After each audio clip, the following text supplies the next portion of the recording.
रचना जी, मेरा नेटवर्क थोड़ा सा मुझे लग रहा वीक है। अच्छा, ठीक है, कोई बात नहीं। सादर जय जिनेन्द्र सभी को। आप सबने हमें आज ज्वाइन किया है एक कितने अच्छे सेशन के लिए। हम आप सबका स्वागत करते हैं, अभिनंदन करते हैं।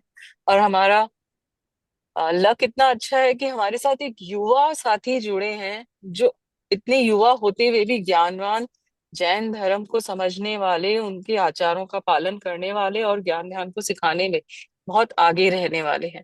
हमारे साथ है हमारे हिमांशु जी जैन। उनका मैं स्वागत अभिनंदन करती हूँ कि वो आज हमारा सेशन लेंगे, हमें भक्तामर के स्तोत्र के कुछ गाथाओं को सही उच्चारण करना और उनके शाब्दिक अर्थ को बताएंगे, ताकि हम उनको अंदर से ग्रहण कर पाए और उनके अर्थ को समझ कर अपने जीवन में उतार पाए, और अपने जीवन को आध्यात्मिकता की ओर कुछ मिनट्स के लिए भी अगर हम ले जाते हैं एक दिन में, तो वो भी बहुत होता है आज की भागम भाग वाली जिंदगी में। हमारे साथ एपेक्स से शीतल जी जुड़ी हुई हैं। वो शायद बाहर हो गई हैं या नहीं है, तो भी मैं उनका स्वागत अभिनंदन करती हूँ, वेलकम करती हूँ। हमारे साथ एपिक्स से श्रीमती संगीता जी छाजेड़ है, हमारे अपने चैप्टर की एपिक्स से हैं। उनका भी स्वागत है, उन्होंने हमें ज्वाइन किया है। अब आप सभी के स्वागत अभिनंदन के साथ मैं संगीता जी को बोलना चाहूंगी कि आप दो शब्द कहें इस सेशन के लिए, और उसके बाद सुमन जी हिमांशु जी का परिचय देंगे। सादर जय जिनेन्द्र एवरीवन। रचना जी, आप एक बार दोबारा भक्तांबर का सेशन लेके आए हिमांशु जी के साथ। मैंने पहले वाला सोशल सेशन भी इनका सुना था। इन्होंने इन्होंने एक एक शब्द को इतना अच्छे से समझाया है। बस समझना ना समझना ये हमारे ऊपर डिपेंड करता है, पर उन्होंने अपनी तरफ से पूरी कोशिश की कि वो आपको अच्छे से समझा सके। जो अंत कहा, अंत जो हमारे नॉलेज में नहीं है, हम भक्तांबर सब पढ़ते हैं, उसका बेसिक हमें ये भी पता है कब करना चाहिए, क्यों करना चाहिए, इससे लाभ क्या है। लेकिन इतनी गहराई तक कभी भी मैंने नहीं सुना जितनी गहराई की नॉलेज इनको हिमांशु जी आपको है। उसकी मैं आपकी बहुत बहुत सराहना करती हूँ। और ये हमारा सौभाग्य है कि हम एक बार दोबारा आपको इस मंच पर लेके आए हैं और आप सुनना चाहते हैं आपको। तो एक बार प्रेरणा और रचना जी, आपका भी बहुत बहुत धन्यवाद कि आप दोबारा हिमांशु जी को लेके आए हैं। तो अब हम ज्यादा वक्त न गवाते हुए सेशन को स्टार्ट करने की आपको अब बोलते हैं कि हिमांशु जी करें। इससे पहले सुमन जी, आप हिमांशु जी के बारे में आपको बताइए। आदर जय जिनेन्द्र सभी यहाँ उपस्थित हमारे डिक्शनरीज, संगीता जी, रचना जी, प्रेरणा जी, मोनिका जी, सबको मेरा जय जिनेन्द्र। आज बहुत खुशी हो रही है कि हम ये सेकंड क्लास ले रहे हैं भक्तामर की। पहली क्लास हमारी बहुत सक्सेस रही थी, बहुत अच्छा हिमांशु जी ने हमें समझाया था। हिमांशु जी हमारे एक डायनेमिक यूथ आइकन है, जो अपनी प्रोफेशनल लाइफ को जितनी तेजी से प्रोग्रेस कर रहे हैं, उतना ही उनका धर्म के प्रति रुचि भी बढ़ती जा रही है। और धर्म के बहुत सारे फील्ड के अंदर ये आगे से आगे काम करते जा रहे हैं। ये जैसा कि मैंने बताया था, विजयानंद मैगजीन एक आती है, उसके एडिटर हैं। इन्होंने और दो बुक्स, तीर्थंकर एक अनुशीलन और महावीर पाठ परंपरा का भी एडिटिंग की थी। और अब भी ये कुछ टाइम से, ताकि हमारी नेक्स्ट जनरेशन भी धर्म से अच्छी तरह से जुड़ सके, इसलिए हमारी रूपनगर की जो पाठशाला चल रही है उसमें भी ये बहुत एक्टिव है। बच्चों को जो जिस तरह से ये समझाते हैं ना, वो उस तरह से हम सोच भी नहीं सकते। इससे बच्चे बहुत अट्रैक्ट होते हैं और पाठशाला में पूरा अपना सहयोग देते हैं ये। और आज हमें ये भक्तामर की और कुछ गाथाओं भक्तामर के बारे में ज्ञान डालेंगे। तो हिमांशु जी, आज आप कौन सी गाथाएं करवाने वाले हैं? आज हम पहली पांच गाथाओं पर स्वाध्याय करने की कोशिश करेंगे। पहली पांच। अच्छा, पहले उन्होंने कुछ एक गाथाएं उठाई थी जिसका हम अधिकतर अपने डेली लाइफ के अंदर अपने स्वास्थ्य के फायदे के लिए या अपने बिजनेस प्रमोट करने के लिए, या कोई भी प्रॉब्लम समय होती है उसको कैसे ठीक करा जाए, भक्तामर के गाथाओं के थ्रू वो समझाया था। और आज ही अब शुरू से पहली 5 गाथाओं का एक्सप्लेन करेंगे। तो बहुत अधिक टाइम ना लेते हुए मैं हिमांशु जी को हैंड ओवर करती हूँ। हिमांशु जी। सभी से थैंक यू। रिक्वेस्ट है खुद को म्यूट कर लें, ताकि हमें सेशन में डिस्टरबेंस ना हो। हाँ, ठीक। Thank you everyone. ज्यादा कुछ बातें ना करते हुए, जो हमने पिछला सेशन किया था उसमें हमने लगभग भक्तामर के कुछ फैक्ट्स डिस्कस किए थे। और भक्तामर की चार गाथाएं, छठी, 17वीं, 26वीं और श्वेतांबर परंपरा अनुसार 41वीं, या जिसको 45वीं आप मान सकते हो। तो ये चार गाथाएं हमने डिस्कस की थी।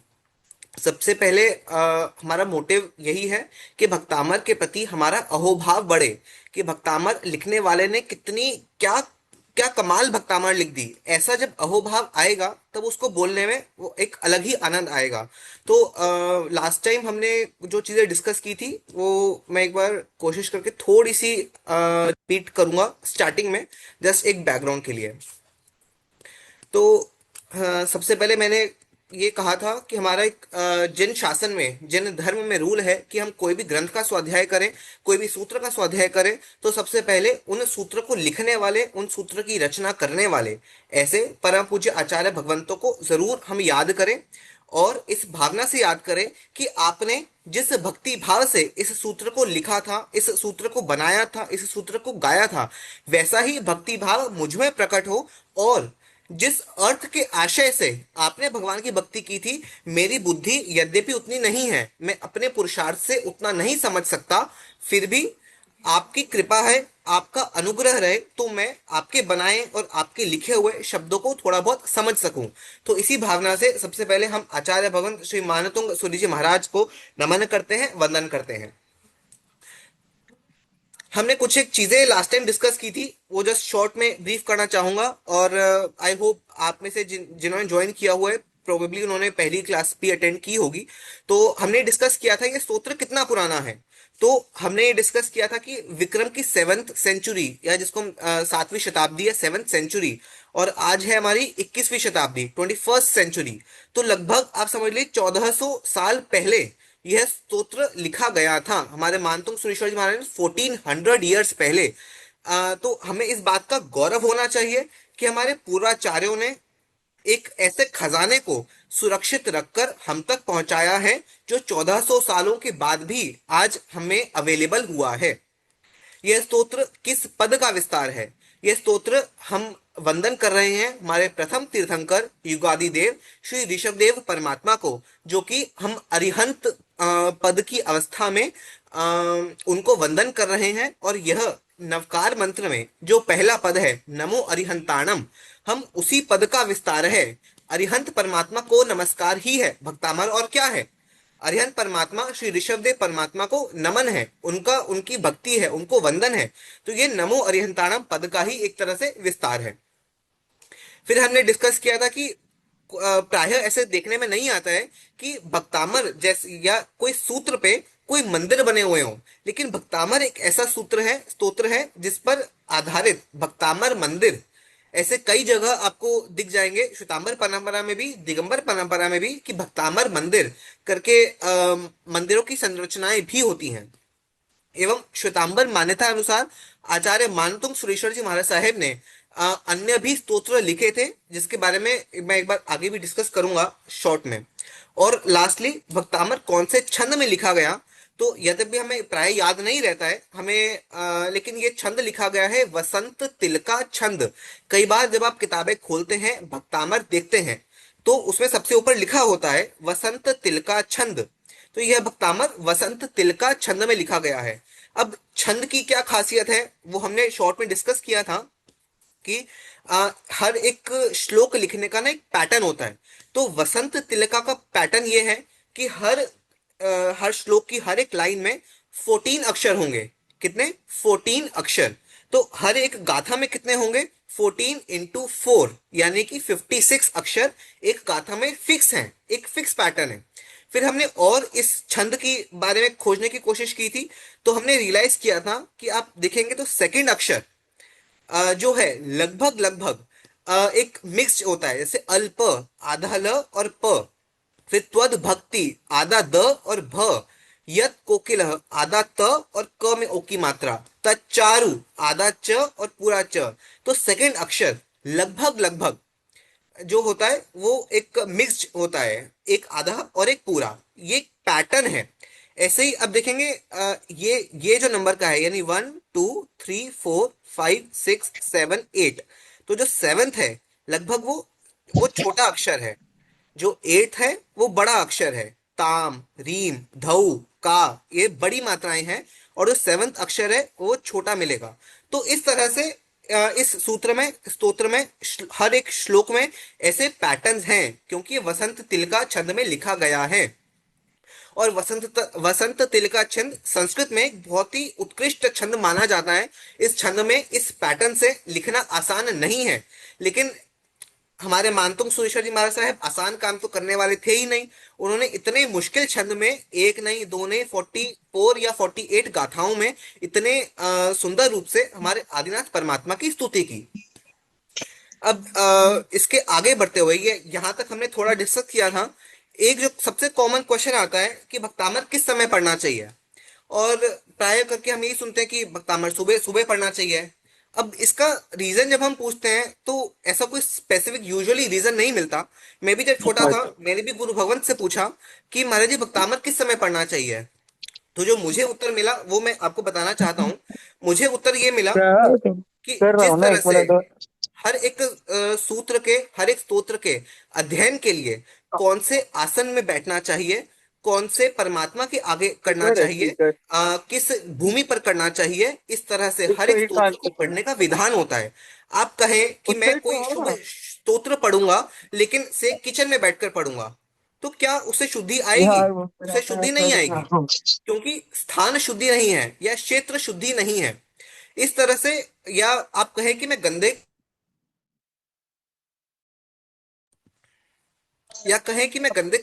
कपड़े पहनकर भक्तामर या कोई भी अन्य स्तोत्र पढ़ना चाहूं, क्या मैं पढ़ सकता हूं? नहीं, क्योंकि वस्त्र शुद्धि नहीं है, तो वस्त्रों की शुद्धि चाहिए। ऐसे ही हर एक स्तोत्र का एक अक्षर प्रभावी होने का एक समय होता है। तो भक्तामर प्राय प्राय करके इसके अक्षर जो हैं वो सुबह के समय अधिक प्रभावशाली होते हैं, उस समय इनके अक्षरों का प्रभाव अधिक होता है, इसलिए इसको सुबह पढ़ना चाहिए। लेकिन क्या ऐसा रूल है कि सुबह ही पढ़ना चाहिए? तो इसका जब अध्ययन करते हैं तो भक्तामर कल्प जो हमारे पुराने पुराने ग्रंथ हैं उसमें ऐसा आता है कि कभी कभी जो श्रावक किसी पर्टिकुलर गाथा की या समझिए पूरे भक्तामर की वो आराधना करते थे, तो ऐसे भी श्रावक हमारे हुए हैं जो 3 टाइम दिन में 3 टाइम भक्तामर का या उस पर्टिकुलर गाथा का पाठ किया करते थे। अब वो 3 टाइम कैसे करते थे? तो वो 3 टाइम होती है प्राय करके त्रिकाल संध्या, यानी एक जब सूर्य उदय का टाइम होता है, यानी जब रात जा रही है और दिन आ रहा है, एक वो अर्ली मॉर्निंग का समय, सुबह के समय। फिर एक दोपहर के समय जब सूर्य बिल्कुल ऊपर होता है, तो सुबह जा रही है और दोपहर आ रही है, वो एक संधि का समय। और शाम के समय जब दिन अस्त हो रहा है और रात्रि आ रही है, वो एक संधि का समय। तो ये तीनों संधि कालों में हमारे श्रावक भक्तामर पढ़ा करते थे। तो जिनका नियम है कि भक्तामर 3 टाइम पढ़ने का, वो त्रिकाल समय में भक्तामर पढ़ा करते थे, या किसी साधना आराधना के उद्देश्य से तीनों समय, जब जिस तरह से चैत्य वंदन करने का विधान है, परमात्मा को वंदन करने का विधान है, उसी तरह कई श्रावक तीनों समय में भक्तामर की आराधना साधना जाप किया करते थे। और तीनों समय अगर नहीं कर पाए तो इसलिए कम से कम सुबह के समय तो हमको करना ही चाहिए, क्योंकि उस समय उसके अक्षर सबसे अधिक प्रभावशाली होते हैं। ये हमारा एक क्वेश्चन था कि सुबह के समय पढ़ना विशेष लाभकारी होता है, तो सुबह के समय पढ़ना चाहिए। लेकिन जिनका नियम है वे त्रिकाल, तीनों संधि कालों में, अर्ली मॉर्निंग, दोपहर के समय और शाम के समय भी भक्तामर का स्वाध्याय, अध्ययन और पाठ किया करते थे, और हम कर सकते हैं। फिर एक थ्योरेटिकल क्वेश्चन है कि हमें तो ये भक्तामर की 44 गाथाएं और 48 गाथाएं मिलती हैं। अब हम कहें कि हमें इसके मीनिंग्स कैसे पता लगे? तो मीनिंग्स क्यों, और एक शब्द का कितने ही मीनिंग हो सकते हैं। जैसे कोई हिंदी में कोई भी शब्द है, कल, कल का मतलब बीता हुआ कल लेना या आने वाला कल लेना, तो इस हर एक शब्द का एक कॉन्टेक्स्ट होता है। तो भक्तामर में भी हर एक शब्द का एक अर्थ है, वो अर्थ को हमें बताने वाले कौन है? तो इस, जैसे मैंने कहा कि 7th सेंचुरी में भक्तामर लिखी गई थी, उसके बाद कई पूर्वाचार्यों ने इस एक भक्तामर स्तोत्र के ऊपर इतने बड़े बड़े ग्रंथ लिख दिए हैं। और 2 एग्जाम्पल्स जो मैं आपको देख सकता हूँ श्वेतांबर परंपरा में जो मुझे मिले, आज एक हुए आचार्य गुणाकर सुरीश्वर जी महाराज साहेब, जो लगभग हुए 13th 14th सेंचुरी के आसपास। उन्होंने भक्तामर स्तोत्र पे जो एक्सप्लेनेशंस लिखी वो आप देखिए 44 श्लोकों की एक्सप्लेनेशंस के लिए उन्हें 1572 यानी मोर देन 1500 श्लोक लिखने पड़ गए। और उसके बाद भी वो लास्ट में लिखते हैं कि मैंने जो ये लिखा है ये भी संकेत मात्र है भक्तामर के, इससे और भी कई अधिक अर्थ हो सकते हैं। जैसे एक एग्जाम्पल के तौर पे एक जो भक्तामर की लास्ट गाथा आती है उसमें लिखा होता है तम मान तुंग मवशा समुपैति लक्ष्मी। जैसे हम प्राय करके कहते हैं कि मानतुंग सूरी जी ने अपना नाम लिखा है। अब वहां पे गुणाकर सुरेश्वर जी महाराज साहेब मानतुंग यह शब्द व्यक्तिवाचक तो है ही है कि मानतुंग सूरी जी का अपना नाम लिखा है। उसके अलावा मानतुंग सूरी जी के गुणवाचक यानी मेरा नाम अगर हिमांशु है, हिमांशु का मतलब एक तो हो गया हिमांशु, और दूसरा हिमांशु का मतलब एक चंद्रमा भी हो सकता है। या ऐसे ही हर एक व्यक्ति का एक हो गया व्यक्तिवाचक अर्थ कि मानतुंग सूरी जी ने अपना नाम लिखा है। लेकिन गुण की अपेक्षा से मानतुंग वर्ड के ना वहां अलग अलग मीनिंग बैठ सकते हैं। और वहां पे उन्होंने मानतुंग इस वर्ड के भी कम से कम 6 मीनिंग्स लिखे हैं। That is beyond our imagination. तो मानतुंग सूरी जी ने जो लिखा इतना रहस्यमय था कि देखिए गुणाकर सुरेश्वर जी 1500-1600 श्लोकों तक लिखते गए, फिर भी उन्हें कहना पड़ा कि मैंने जो लिखा है वो तो अभी बहुत कम है, तो इसके ऊपर तो बहुत लिखा जा सकता है। ऐसी उपाध्याय मेघ विजय जी हुए, उन्होंने 1000 श्लोक प्रमाण भक्तामर के ऊपर लिखा है। तो आप समझिए मेरा बताने का उद्देश्य हमें ये याद नहीं करना कि किसने कितने श्लोक लिखे, लेकिन हमारे मन में एक अहोभाव होना चाहिए कि हमारे पूर्वाचार्य भगवंतों ने जिनकी परंपरा, जिन महावीर स्वामी की परंपरा हमको मिली है, उस परंपरा के आचार्य भगवंतों ने, गुरु भगवंतों ने इतना मान, इतना सम्मान इस भक्तामर स्तोत्र को दिया है और उसके इतने रहस्य बताए हैं। तो वो कितना बड़ी चीज होगी, कितना बड़ा खजाना होगा। और जब उसको हम बोलते हैं तो हमें वो चीज फील होनी चाहिए कि मैं कितनी गहरी चीज बोल रहा हूँ, कितना बड़ा खजाना मुझे मिला है। तो जब ये रिस्पेक्ट और ये अहोभाव भक्तामर के लिए आएगा तो निश्चित रूप से उसको बोलने के भाव अलग अलग होंगे। और तब यूजुअली क्या होता है, हम किचन में काम कर रहे हैं तो साथ में भक्तामर लगा दिए, ठीक है, समय अभाव के कारण कई बार ऐसा होता है। लेकिन उस समय जब हम साथ साथ में बोल रहे होते हैं, मन में कहीं बार अहोभाव नहीं आ पाता। अब जब ये मन में अहोभाव आएगा ना, तब कोशिश हमारी रहेगी कि मैं हर प्रकार की शुद्धि करके, हमने क्षेत्र की शुद्धि करके, वस्त्र की शुद्धि करके, काल की शुद्धि करके, हर चीज अच्छे से करके भक्तामर का मैं स्वाध्याय करूं या भक्तामर का पाठ करूं। तो इसीलिए अहोभाव बहुत जरूरी है। एक इंटरेस्टिंग फैक्ट जो मुझे रिसेंटली रियलाइज हुआ, मैंने पढ़ा, और हमें लगता है कि जैनों का ही है भक्तामर, और निश्चित रूप से जैनों में ही है, लेकिन किसी अजैन यानी जैन परंपरा के अतिरिक्त किसी ग्रंथ में भी क्या भक्तामर का जिक्र है?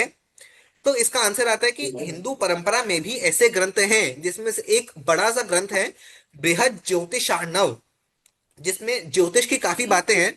तो उसमें भी नॉन जैन लोगों ने भक्तामर की कुछ एक गाथाएं ली हुई हैं, और उसके अर्थों में वो ज्योतिष की भी कुछ चीजें बिठाते हैं।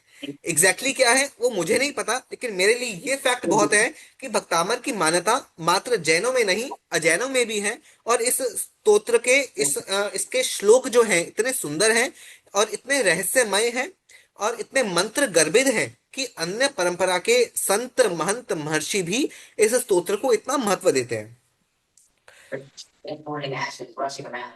एक चीज और, हम श्वेतांबर परंपरा अनुसार आचार्य मानतुंग सुरेश्वर जी महाराजा ने भक्तामर तो लिखा ही था, संस्कृत में भक्तामर लिखा ही था, उसके अतिरिक्त उनके 2 स्तोत्र और हैं श्वेतांबर परंपरा की मान्यता अनुसार। और उनमें और भक्तामर में एक छोटी सी सिमिलैरिटी ये है। अब ये नोटिस कीजिएगा, भक्तामर के साथ उन्होंने एक भयहर स्तोत्र लिखा और एक भक्ति भर स्तोत्र लिखा। एक भक्तामर स्तोत्र लिखा, एक भयहर स्तोत्र लिखा, एक भक्ति भर स्तोत्र लिखा। और तीनों की स्टार्टिंग वो ऐसे ही करते हैं, भक्तामर प्रणत, यानी यहाँ आया अमर और आया प्रणत। यहाँ पे सेकेंड स्तोत्र जो था उनका, नमिऊण पणय सूरगण, यहाँ पे प्रणत का हो गया पणय और अमर हो गया सूरगण। अमर का अर्थ होता है देवता, मैं आऊंगा उस पर अभी जब हम फर्स्ट गाथा डिस्कस करेंगे। और तीसरा जो भक्ति भर स्तोत्र था, तो इसमें भी अमर प्रणयम यानी अमर, भक्तामर प्रणत अमर प्रणयम।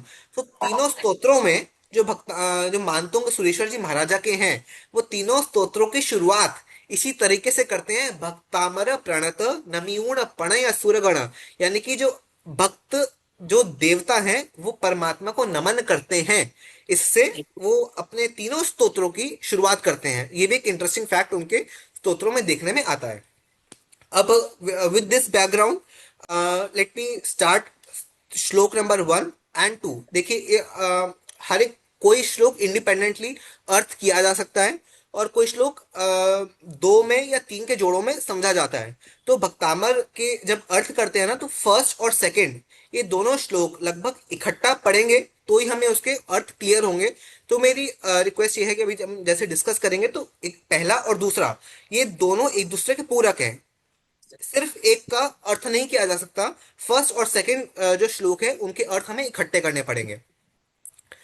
तो भक्ता, तो एक बार उच्चारण मैं भी बोलता हूँ, उसके बाद साथ साथ में आप भी बोल सकते हैं। भक्तामर प्रणत मौलि मणि प्रभाना मोद्योतकं दलित पापतमो वितानम् सम्यक् प्रणम्य पादयुगं युगादा वारुणं भवजले पततां जनानाम्।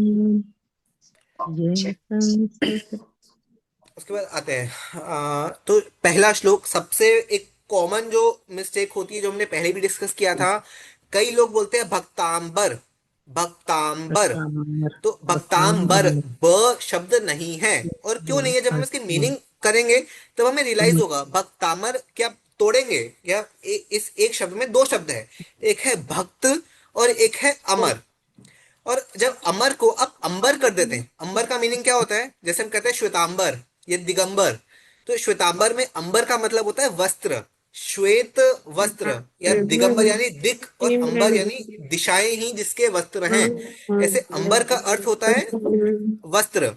तो इसलिए हमें अंबर शब्द नहीं बोलना है, हमें अमर शब्द बोलना है। तो भक्तामर, अंबर के और भी अर्थ होते हैं। अंबर का अर्थ जैसे आसमान, आपने कई गानों में भी सुना होगा, अंबर, अंबर सरिया या ऐसा कुछ अंबर के अर्थ में आते हैं। अंबर का मतलब आसमान भी होता है और वस्त्र भी होता है, लेकिन यहाँ पे शब्द क्या है, अमर, भक्तामर। तो अंबर नहीं बोलेगा, भक्तामर, भक्त अमर। इसको पहले तोड़ते हैं एक बार, भक्त और अमर। फिर प्रणत मौली मणि प्रभानम। मौली का मतलब है मुकुट, मौली का मतलब है मुकुट, अमर का मतलब है देव। सिंपल सिंपल पहले एक बार समझने की कोशिश करते हैं। भक्त अमर यानी जो देवता हैं, जो भक्त हैं। प्रणत यानी नमस्कार करते हैं, यानी उनके नमस्कार करने से। मौली यानी मुकुट, और मणि यानी हीरे मोती जवाहरात, प्रभाना यानी कि कांति, उसका चमक, उसकी प्रकाश। तो इस श्लोक में ना लगभग परमात्मा के तीन विशेषण हैं, तीन विशेषण हैं, और उसके बाद भी श्लोक इनकम्प्लीट है। तो यहाँ पे इसका अर्थ करते हैं, भक्ति वाले देव, जो देव भक्ति से पूरित थे, उन्होंने जब परमात्मा को शीश झुकाया, नवाए हुए प्रणत, जब वो झुके, मुकुट, तो उनके मुकुट में जड़ी मणियों की कांति को प्रकाशित करने वाले। थोड़ा कॉम्प्लिकेटेड है, अगर इसमें मैं दो बार या तीन बार रिपीट करूं तो आप ये मत सोचिएगा मैं स्लो ले रहा हूं इस चीज को। जो भक्ति के भाव वाले देव थे, जब वो परमात्मा को नमे, तो उनकी मुकुट में जो मणियां थी, उनको प्रकाशित करने वाले कौन है, परमात्मा है। वो आगे आएगा कि वो कौन है।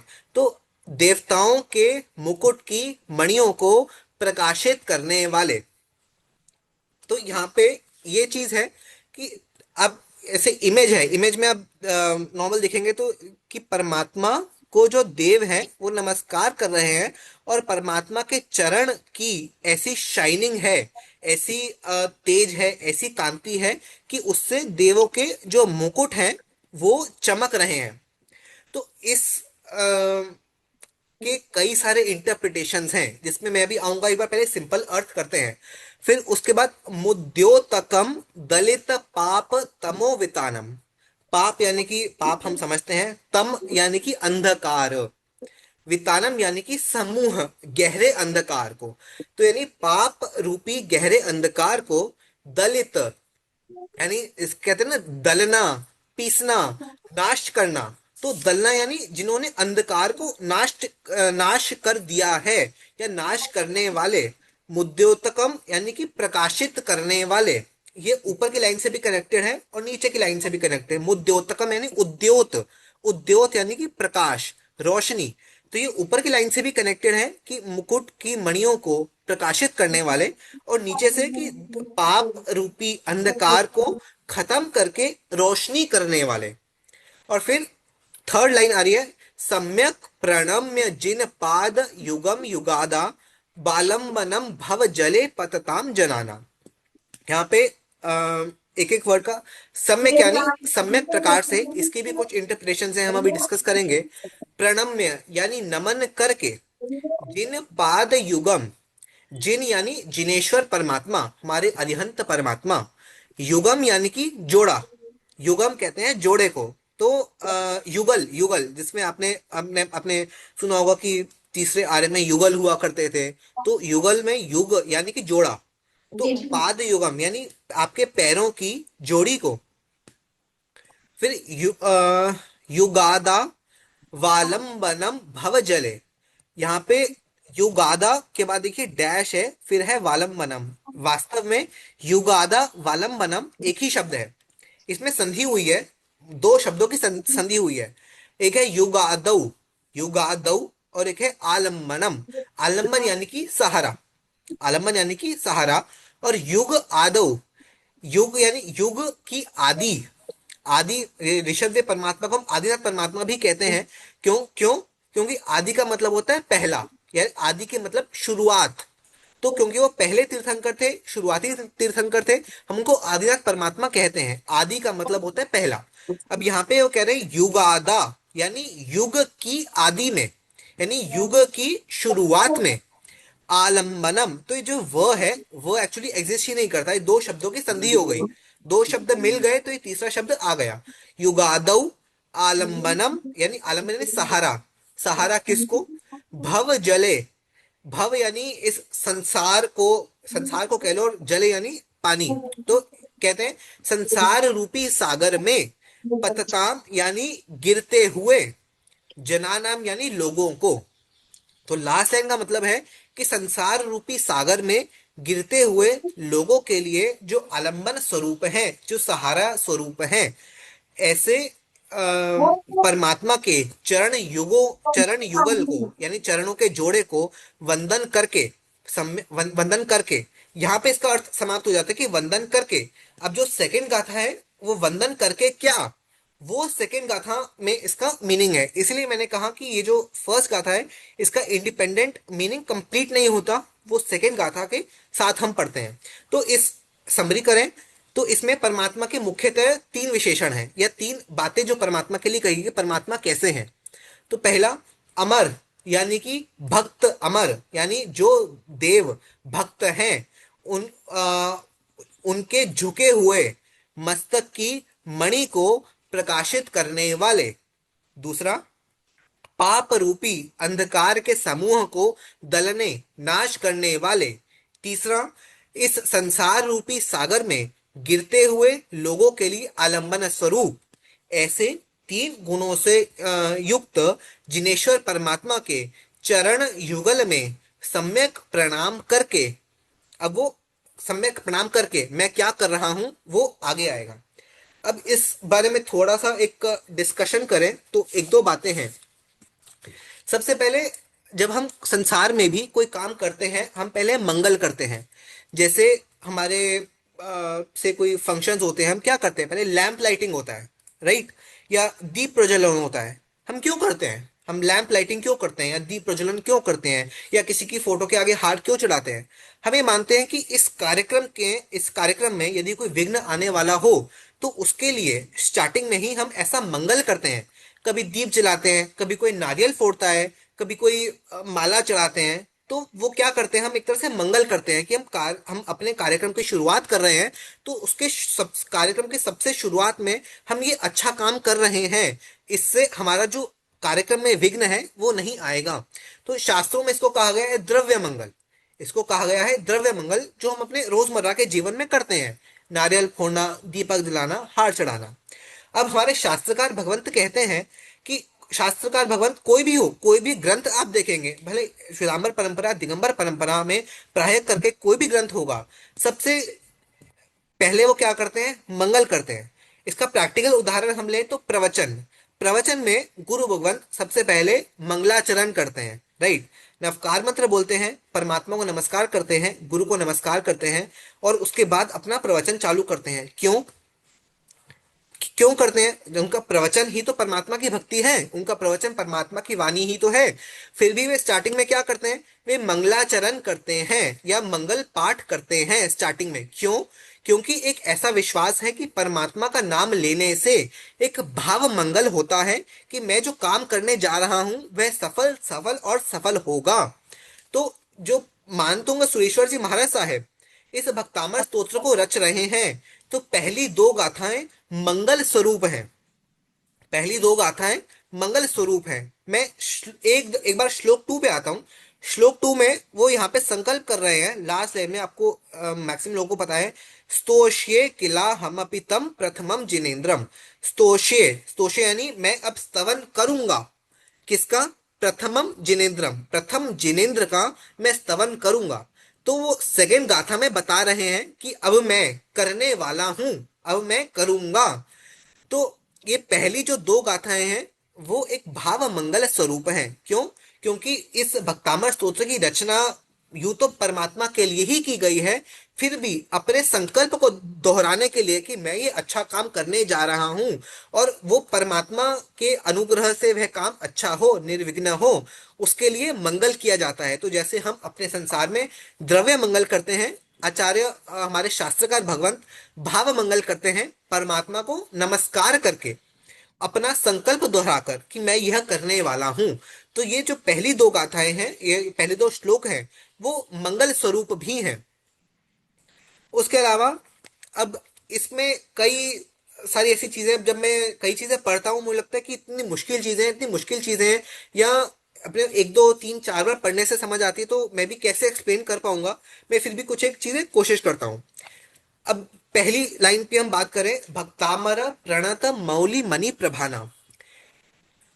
माइंड में कल्पना कीजिए वही कि देवता हैं, उनके मस्तक पे मुकुट है, परमात्मा को झुक रहे हैं, और परमात्मा के चरणों से ऐसी ऊर्जा निकल रही है कि उन देवताओं के जो मुकुट है, वो उनकी जो मणि है वो चमक रही है।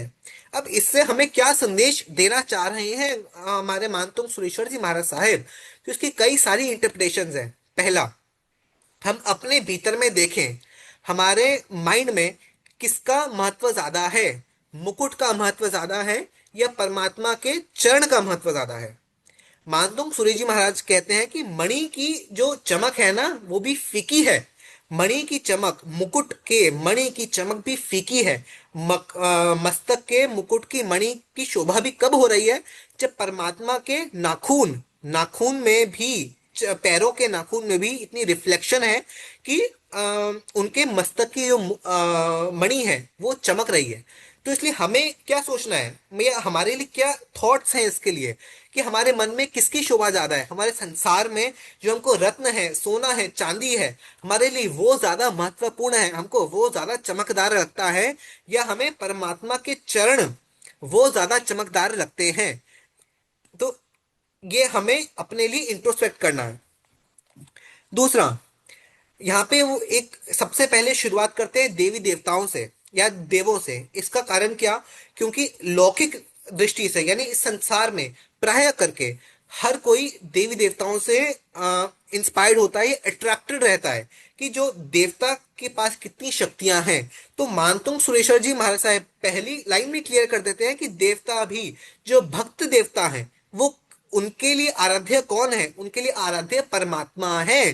तो इसलिए हे भव्य जीवो, तुम देवी देवताओं के इस तरह से चक्कर में मत पड़ना क्योंकि देवी देवता भी कहाँ झुकते हैं, उन्हें अपने मस्तक की मुकुट की चमक भी कहाँ मिलती है, वो परमात्मा के चरणों में मिलती है। तो भक्तामर, अच्छा एक छोटा सा क्वेश्चन और आता है कि अमर, अमर क्यों कहते हैं, अमर का मीनिंग देवी देवता कैसे हो गया? तो ऐसा कहते हैं हमारी आयुष्य तो बड़ी छोटी होती है, हमारी आयुष्य कितनी 20 25 40 साल, 100 साल, 120 साल या थोड़ी और ज्यादा होती होगी।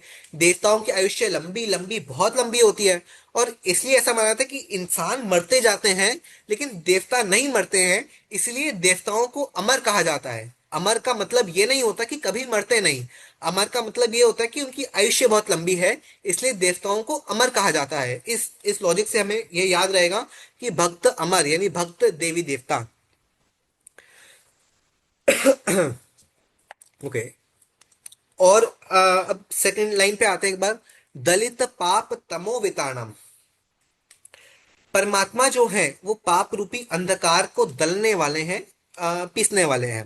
हम नवकार मंत्र बोलते हैं, और नवकार मंत्र में भी एग्जैक्टली इसी सेंस में लाइन आती है, एसो पंच नमोकारो सव पावप नासनो, यानी कि परमात्मा को किया गया वंदन या पंच परमेश्वर को किया गया वंदन क्या करता है, ये सभी पापों का नाश करता है, सभी पापों का प्रनाश करता है, पाव पनासनो। और यहाँ पे भी वही बात दोहरा रहे हैं कि पाप तमो वितानम, इस पाप का नाश करने वाले कौन है, परमात्मा है। वो कैसे करते हैं एक बार वो भी हम थोड़ा सा डिस्कस करेंगे। फिर आता है तीसरा, भव जले पतताम जनानाम, वो कह रहे हैं कि ये संसार एक समुद्र के समान है, ये समुद्र में आ, हमारे तैरने की शक्ति नहीं है। हाँ, इस समुद्र में अगर हम कूद रहे हैं, हम डूब रहे हैं डूब रहे हैं डूब रहे हैं, हमें बचाने वाला कोई नहीं है, लेकिन बचाने वाला यदि कोई है तो वो परमात्मा है। तो परमात्मा का आलंबन, जैसे एक समुद्र में हमें तैरना नहीं आता हो तो एक लकड़ी का सहारा भी हमें संसार के समुद्र के ऊपर टिकाए रखता है। तो उस लकड़ी के सहारे की तरह या उस जहाज की तरह हमें इस संसार सागर में गिरते हुए मनुष्य को यदि कोई आलंबन या कोई सहारा है तो वे परमात्मा है। और ये कब की बात करते हैं, और इस गाथा में हमें कैसे पता लगता है कि ऋषभदेव परमात्मा की बात हो रही है, क्योंकि ये गाथा में इस पर्टिकुलर श्लोक में ऋषभदेव परमात्मा की कहीं बात नहीं है। तो इसके लिए कहते हैं, एक शब्द आपको दिख रहा है युगादा, जो हमने डिस्कस किया, युग की आदि में, युग की शुरुआत में। तो इसके अर्थ में कहते हैं कि युगादा यानी इस युग के, इस अवसर्पणी काल के, जब युग, इस संसार की स्टार्टिंग में जब लोग पाप से संसार सागर में गिर रहे थे, उनको किसी का आलंबन नहीं था, तो सबसे पहला आलंबन किसने दिया, सबसे पहला आलंबन ऋषभ देव परमात्मा ने दिया।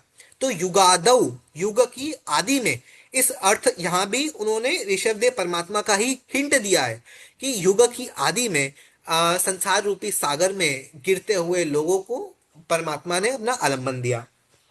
फिर कह रहे सम्यक प्रणम्य जिन पाद युगम, यानी ऐसे परमात्मा के चरण चरण, दोनों चरणों को वंदन करके। अब यहाँ पे चर्चा आती है कि वे प्रणम्य, सिर्फ नमन करके इतना भी तो लिख सकते थे, लेकिन उन्होंने क्या वर्ड यूज किया, उन्होंने कहा सम्यक प्रणम्य। तो हमारे शास्त्रकार महर्षि ऐसे हैं, एक वर्ड एक्स्ट्रा नहीं लिखते, एक वर्ड कम नहीं लिखते, उन्होंने जो भी लिखा है कुछ ना कुछ रहस्य से परिपूर्ण होकर लिखा है। तो यहाँ पे ऐसी इंटरप्रिटेशन आती है सम्यक प्रणम्य। सम्यक यानी कि क्या, तो सम्यक है ना, कई सारे मीनिंग है। सम्यक आता है, एक तो आता है सम्यक दर्शन पूर्वक, यानी कि सम्यक श्रद्धा पूर्वक। इस संसार में हम एक दूसरे को नमस्कार करते हैं, कई बार औपचारिकता से नमस्कार करते हैं, या कई बार कोई आता जाता कोई स्क्रीन पे दिख जाए, कोई मंदिर में झुक जाए, हम आदतन झुकते हैं।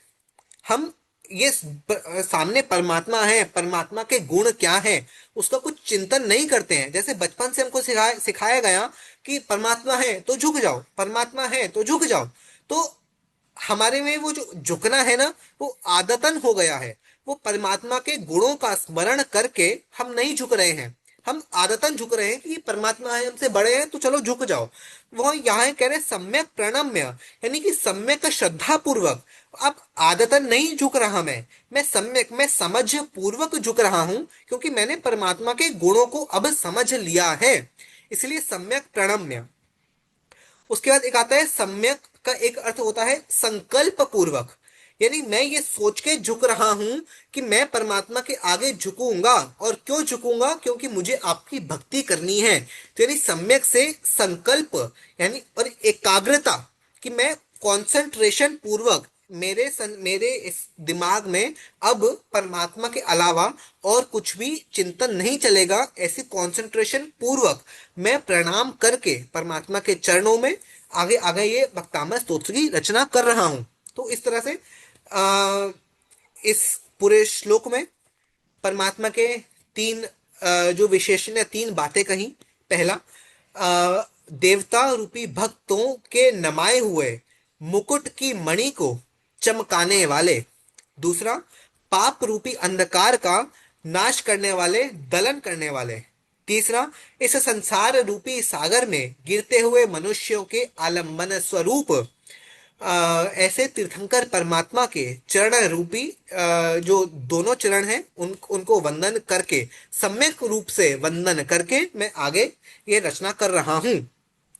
इसमें जब हम डीप जाते हैं ना, तो और भी डिस्कशन इस तरह से आती हैं कि भव जले, जल का मतलब तो पानी होता है, जल का मतलब तो समुद्र नहीं होता है।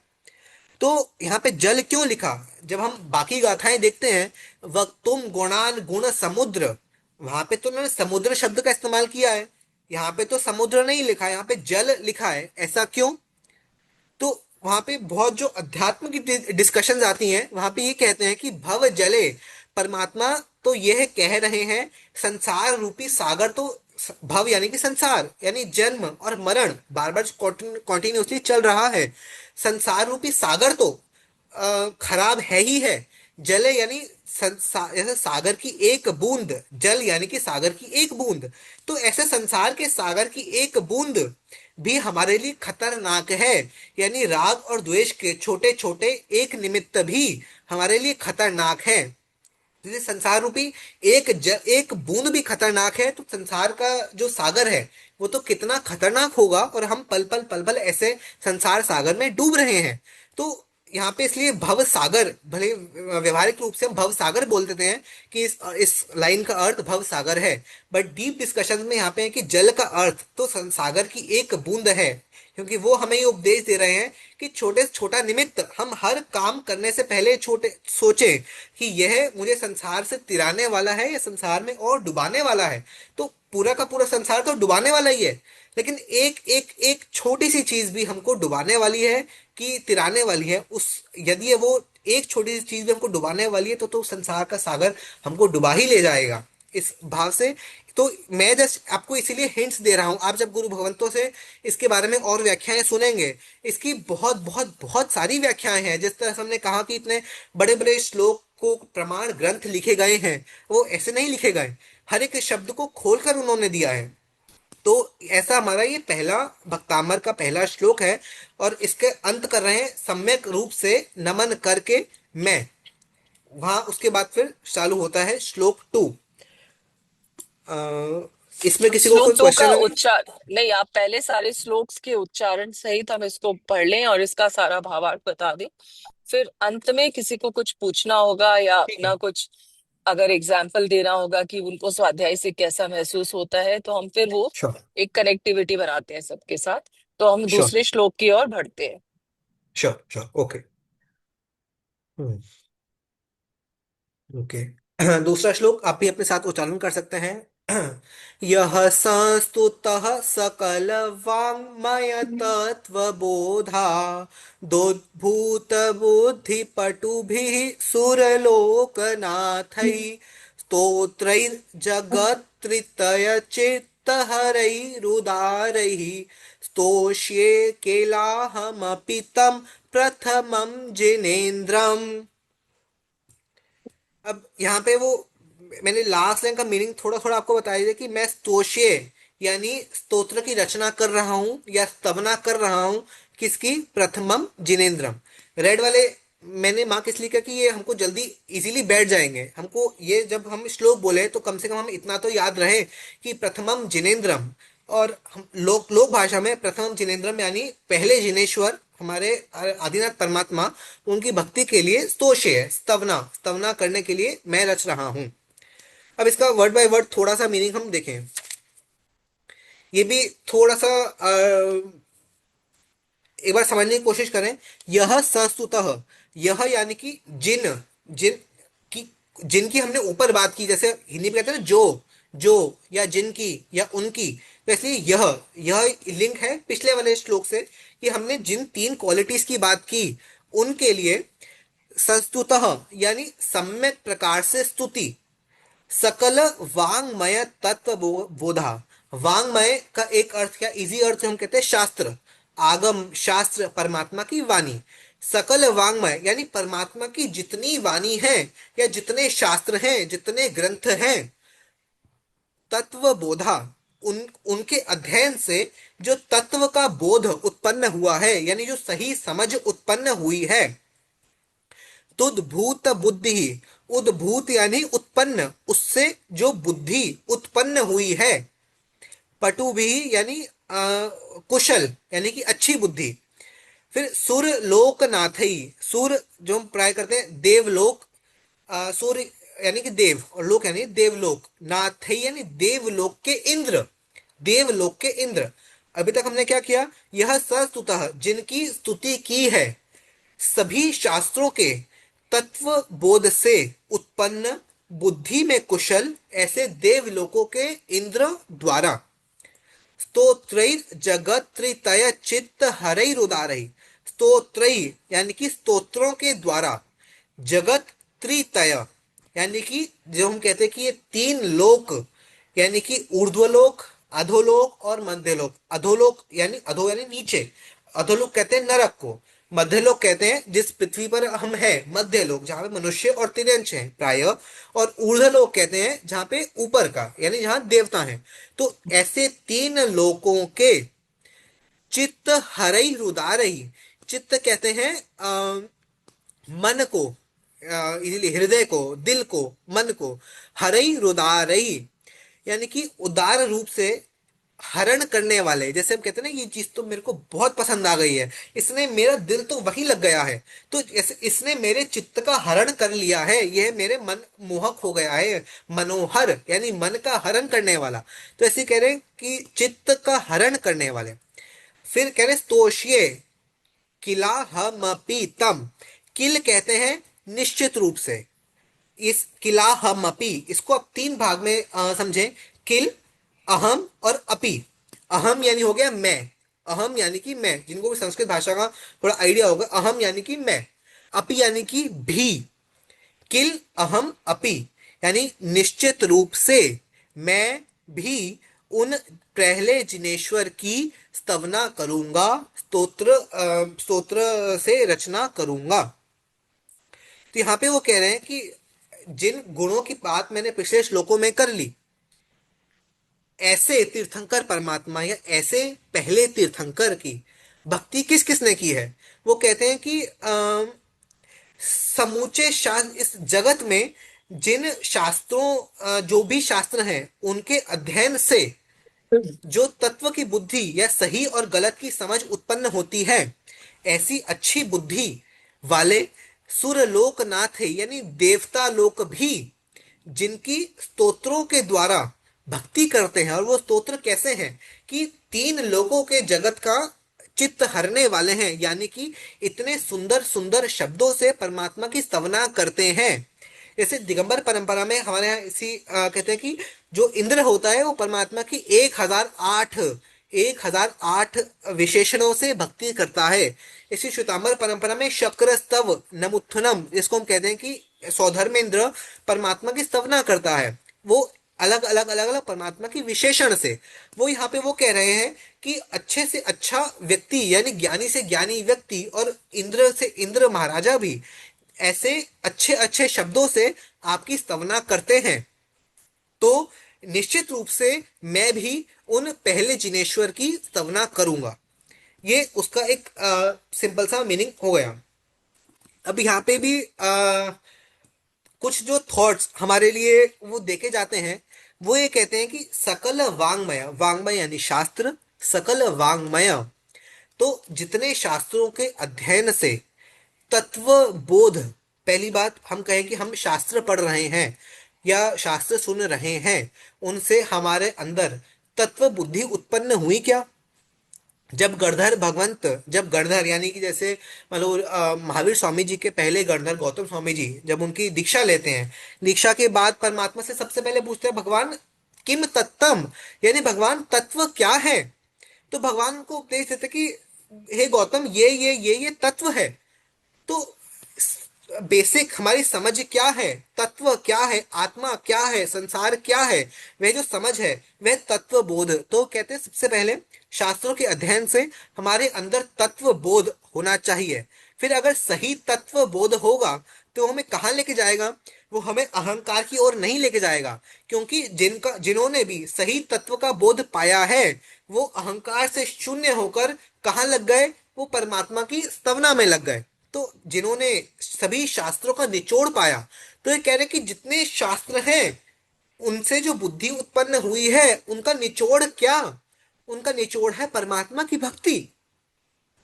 वो ये नहीं कह रहे कि शास्त्र नहीं पढ़ना, इसका मतलब ये नहीं कि शास्त्र नहीं पढ़ना, लेकिन वो कह रहे हैं कि इतना शास्त्र पढ़ने के बाद करने जैसा इस विश्व में क्या है? तो वो कह रहे हैं इस बुद्धि का सबसे अधिक सदुपयोग क्या है कि वो परमात्मा की भक्ति करते हैं। ऐसे देवी देवता या ऐसे विद्वान जो परमात्मा की स्तोत्रों के द्वारा भक्ति करते हैं, और ऐसे ऐसे स्तोत्र जिनके शब्द हमारे चित्त को छू जाएं, हमारे मन को छू जाएं, तो बार बार वो हमें यही बोध देते हैं कि हम अपनी बुद्धि का क्या उपयोग कर रहे हैं। हम अपनी बुद्धि का उपयोग संसार को बढ़ाने में कर रहे हैं, या हम अपनी बुद्धि का उपयोग संसार को कम करने में, परमात्मा की स्तवना करने में कर रहे हैं। अब वो यहाँ बिल्कुल, पे मानता हूँ बहुत सुनील जी सुंदर वहां। हिमांशु जी। हाँ जी। अब हम इसके बाद वाला श्लोक लेते हैं, 5 श्लोक ठीक। कंप्लीट हो जाए उसके बाद हम फिर लोगों से बात इसके बारे में जानकारी लेते हैं कि उन्हें और क्या पूछना है। ठीक तो है, हम ओके। तीसरे श्लोक की ओर चलते हैं अब। ओके। तीसरे, चौथे और पांचवें श्लोक थोड़े से कंपैरेटिवली इजी हैं समझने के लिए। तीसरे, चौथे और पांचवें श्लोक मैं कहूँगा बहुत ज्यादा टाइम नहीं लगेगा उस एंगल से। यहाँ पे तीनों श्लोकों में वो यही, अभी अभी जैसे सेकेंड श्लोक में उन्होंने अपने कहा कि मैं स्तोत्र की रचना करूंगा। मैं थर्ड श्लोक में, चौथे श्लोक में और पांचवें श्लोक में वो ये कहते हैं कि मैं कैसे कर सकता हूं। आप तो गुणों के दरिया हैं, आप तो गुणों के सागर हैं, मैं आपके स्तवना कैसे करूं? लेकिन फिर भी मैं करूंगा। यहाँ पे एक विरोधाभास उत्पन्न होता है कि मेरे में शक्ति नहीं है, मैं शक्तिहीन हूं लेकिन भक्तिहीन नहीं हूं। तो इसलिए एक बार श्लोक 3 का उच्चारण करते हैं, आप भी अपने साथ कीजिएगा। बुद्ध्या विनापि विबुधार्चित पादपीठ स्तोतुं समुद्यतमतिर्विगत त्रपोऽहं बालं विहाय जलसंस्थितमिन्दुबिम्ब मन्यः क इच्छति जनः सहसा ग्रहीतुम्। तो यहाँ पे मानतुंग सुरेश्वर जी महाराज साहब कहते हैं कि बुद्ध्या विनापि, बुद्ध्या यानी कि बुद्धि, विनापि यानी बिना, कि मैं तो बुद्धि बिना का हूं। वो कहते हैं इतनी बुद्धि होने के बावजूद, ऐसे छंद में लिखने के बावजूद वो कह रहे हैं कि मैं तो बुद्धि बिना का हूं। विबुधार्चित पाद पीठ, विबुध यानी जिनकी पूजा की जाती है, विबुध यानी कि देवता, और अर्चित यानी कि पूजा करते हैं, पाद पीठ यानी कि आपके सिंहासन की, आपके चरण, अपने आपके पैरों की, आपके सिंहासन की जो पूजा करते हैं देवी देवता। स्तोतुम समुद्यत, स्तोतुम यानी कि आपकी स्तुति करने के लिए, समुद्यत यानी कि उद्यत, उद्यत यानी कि प्रयत्नशील है, समुद्यम यानी समुद्यत यानी अच्छी तरह से प्रयत्नशील है। मतिर विगत त्रपोहम, मत विगत यानी कि शर्म, शर्म जिसकी चली गई है।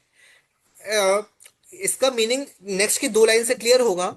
वो कहते हैं बालम विहाय, बालम यानी कहते हैं बच्चा, बच्चा, विहाय यानी बच्चे के बिना, जल, जल यानी कि जल संस्थित, यानी जल में स्थित, पानी में स्थित।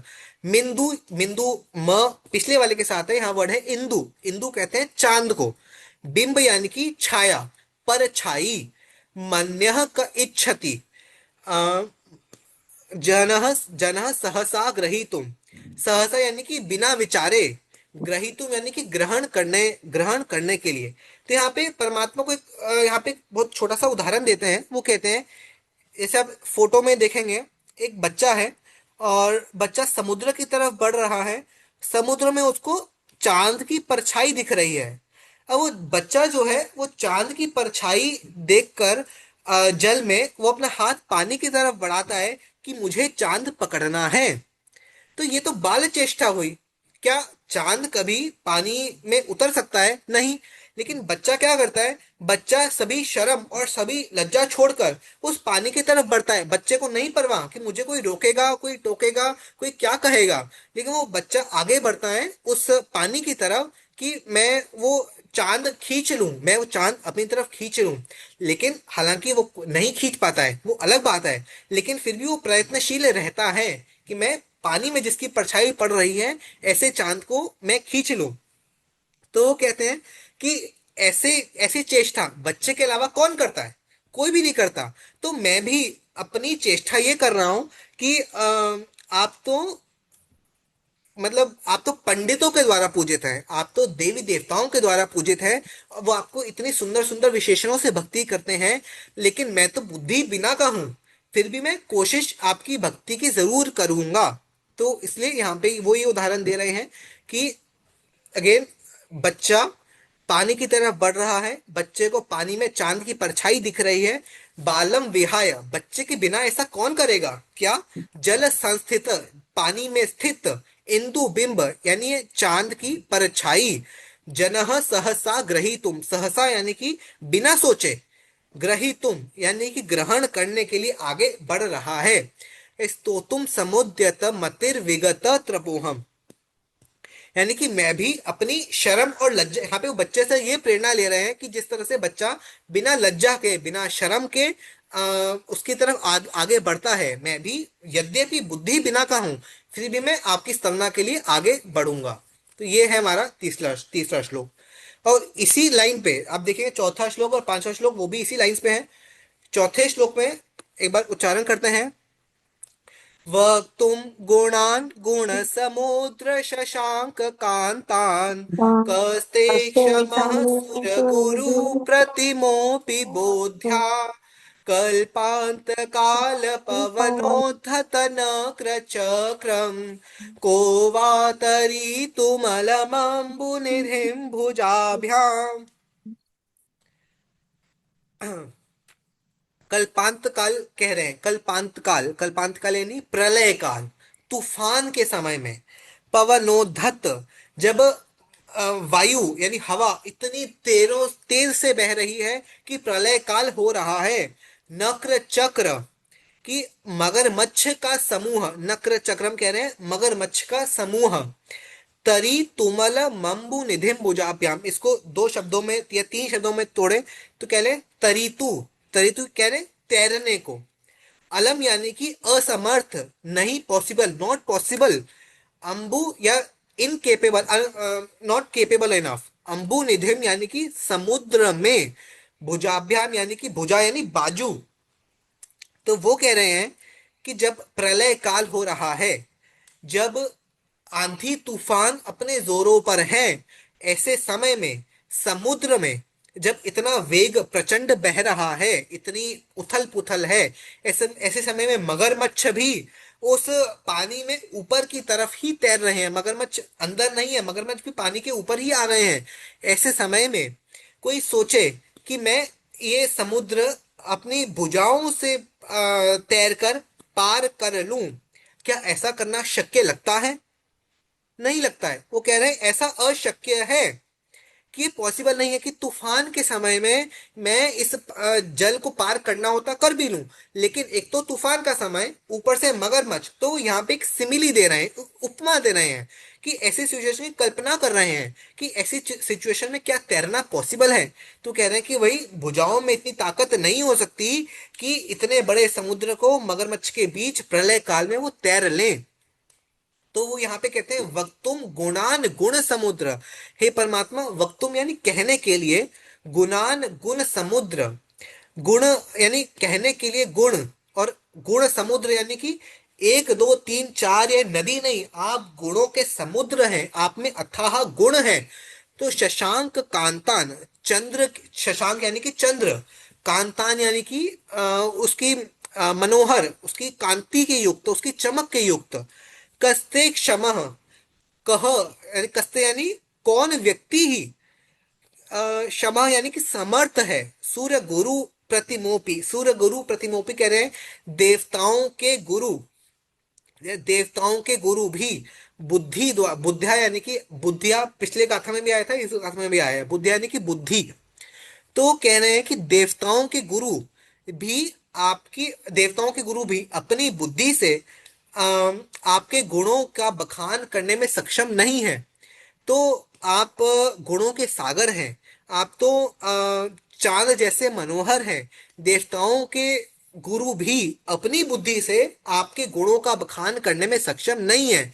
और ये असमर्थता दिखाने के लिए वो कह रहे हैं कि जिस तरह से वही पानी समुद्र के अंदर प्रलय काल में तैरना असंभव है, वैसे ही आपके गुण इतने विशाल हैं, इतने विशाल हैं कि उन गुणों का बखान करना संभव नहीं है।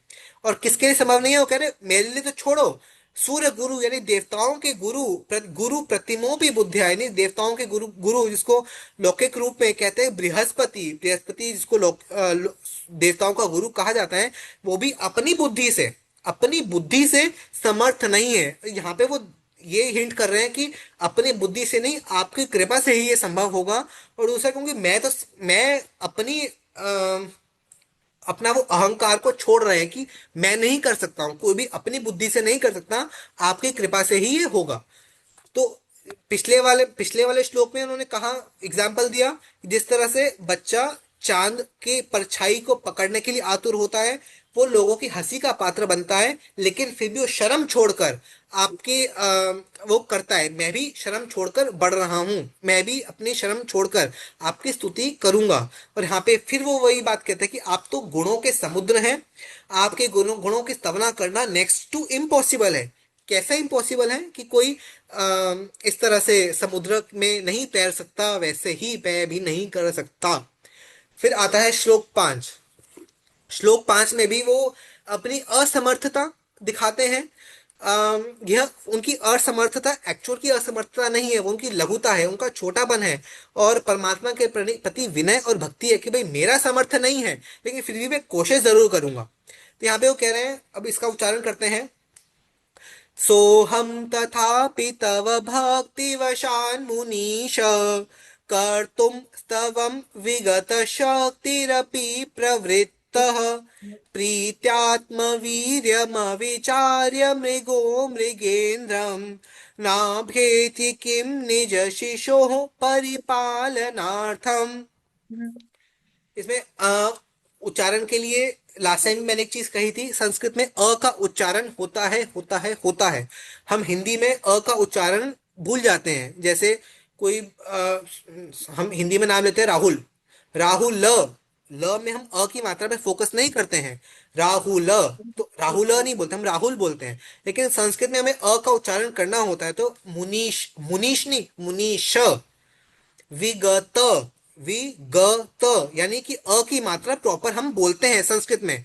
जब आप बोलेंगे तब आपको रियलाइज भी होगा। इसलिए जब भी किसी से ग्रहण करें तो इस चीज को नोटिस करें, निज, निज, निज शिशोनी, निज। तो ये अ की मात्रा भी संस्कृत में बोली जाती है, और भक्तामा हमारा संस्कृत का स्तोत्र है। और दूसरा, कई गुजराती हमारे भाई कई जगह इसको मृगो, मृगो बोलते हैं, कोई मृ, मृ बोलते हैं। जैसे कई जगह मृणालिनी, कई जगह मृणालिनी। तो इसके दोनों उच्चारण एक तरह से अलग अलग क्षेत्र के हिसाब से होते हैं हमारे। यहाँ पे वो कहते हैं सोहम, सोम यानी सह, वह, मैं, तथापि यानी तब भी, तब भक्ति यानी आपकी भक्ति, तब मैं भी आपकी भक्ति वशान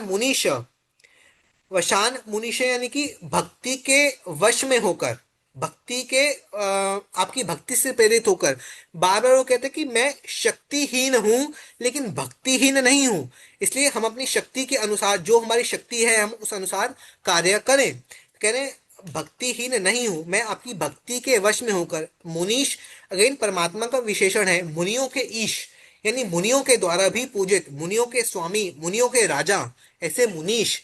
हे मुनीश, मैं फिर भी आपकी भक्ति के वश में होकर कर्तुम स्तवम, यानी कर्तुम यानी कि करने के लिए, स्तवम यानी कि आपकी स्तुति, विगत शक्तिरपि प्रवृत्त, प्रवृत्त यानी प्रवृत्त हुआ हूं। अब यहाँ पे वो एक और नीचे की एग्जांपल दे रहे हैं, बड़ा सुंदर है वो भी। प्रीत्यात्म वीर्यम विचार्य, प्रीत्यात्म, प्रीत्यात्म तो सिंपल है, प्रीत्यात्म कहते हैं प्रीति के कारण, आपसे प्रेम के कारण, आपके आपसे एक लगाव है मुझे, इसलिए अविचार्य, वीर्यम अविचार्य, अविचार्य यानी कि बिना सोचे, बिना सोचे क्या। अब एक सुंदर एग्जाम्पल दे रहे हैं, मृगो मृगेंद्रम, मृग यानी कि हिरण, और मृगेंद्र यानी कि मृग का राजा यानी जानवर का राजा शेर, सिंह। मृगो मृगेंद्र, मृग यानी कि हिरण, मृगेंद्र यानी कि सिंह, शेर। ना भेति किम निज निज शिशो हो परिपालनार्थम, निज शिशो हो यानी अपना, निज यानी कि अपना, शिशो यानी शिशु, बच्चा, अपने शिशु अपने बच्चे की, परिपालनार्थम यानी कि अपने बच्चे की रक्षा करने के लिए। तो यहाँ पे एक वो रूपक दे रहे हैं कि एक शेर एक हिरण के छोटे बच्चे को उठा के लेके जाने की कोशिश करता है, तो जो हिरण का जो बच्चा होता है वो अपनी माँ की तरफ देखता है, और हिरण की माँ यानी हिरण अपने बच्चे की रक्षा करने के लिए बिना सोचे समझे शेर से लड़ाई की कोशिश करती है, या करता, हिरण कोशिश करता है। तो यहाँ पे वो ये कह रहे हैं कि हिरण को पता है कि मैं शेर के सामने नहीं टिक पाऊंगा, लेकिन उसका अपने बच्चे के लिए एक जो प्रेम है, एक जो प्रीति है, वो उस प्रीति की खातिर, भले पता है कि मैं उसका, शेर के सामने तो मैं कुछ भी नहीं हूं, लेकिन फिर मैं अपनी कोशिश नहीं छोड़ूंगा। तो यहाँ पे वो एग्जाम्पल कहते हैं कि जिस तरह से वो हिरण असक्षम होते हुए भी शेर के सामने अपने बच्चे के लिए, अपने बच्चे के प्रेम के खातिर वो लड़ता है, लड़ने से पीछे नहीं हटता है, उसी तरह मैं भी भले ही अपनी बुद्धि वाला नहीं हूं, मेरी कोई शक्ति नहीं है, मेरा कोई सामर्थ्य नहीं है, लेकिन फिर भी मैं आपकी भक्ति करने के लिए तत्पर हूं, और आपकी भक्ति करने के लिए ही मैं स्तोत्र लिख रहा हूं। तो बार बार वो यही तीसरे चौथे पांचवें वो यही कह रहे हैं बार बार, आप गुणों के सागर हैं, गुणों के दरिया हैं, आपकी भक्ति करना पॉसिबल नेक्स्ट टू इम्पॉसिबल है, लेकिन फिर भी मैं थोड़ी सी हिम्मत करके, आपके प्रति प्रेम है बस इस खातिर मैं आपकी स्तवना करने के लिए यह स्तोत्र लिख रहा हूं। तो ये हमारे पहले से पांचवे श्लोक हुए। अभी किसी को कोई बहुत ही डाउट हो सुंदर तो नहीं है। हिमांशु जी ने इसका पूरा एक्सप्लेनेशन किया। मैं शक्तिहीन हूं पर भक्तिहीन नहीं। अगर हम इस चीज को याद रख लें और उससे ही हम छोटी छोटी भक्ति करना शुरू करें, जरूरी नहीं है हम पूरा भक्तामर करें, एक गाथा करी, एक पाठ कोई भी करा, एक माला फेरी, तो भी हम स्वाध्याय से जुड़ पाते हैं। तो बहुत ही सुंदर विवेचन हर एक श्लोक का आपने किया, इतने आसान तरीके से किया कि सबको इसके सार समझ में आ गए। आज जितने भी अभी तक जुड़े हुए हैं, कुछ लोग निकल गए हैं मीटिंग से, मेरी रिक्वेस्ट है कि इतने इजी तरीके से और चित्रों के साथ हम इस भक्तामर को एक्सप्लेन कर रहे हैं, तो अगर आप अपने साथ बच्चों को, युवाओं को जोड़ सके, तो मुझे लगता है कि धर्म के संस्कार, भक्तामर के प्रति उनकी रुचि बढ़ जाएगी। तो एक जो बीजारोपण हमें धर्म का बच्चों में करना चाहिए, तो हम उसकी शुरुआत यहाँ से कर सकते हैं कि इतना इजी वे में भक्तामर के छोटे छोटे श्लोक्स आपको बताए जा रहे हैं, चित्रों के साथ दिखाए जा रहे हैं। तो आप अपने बच्चों को जोड़ेंगे, युवाओं को जोड़ेंगे, तो और भी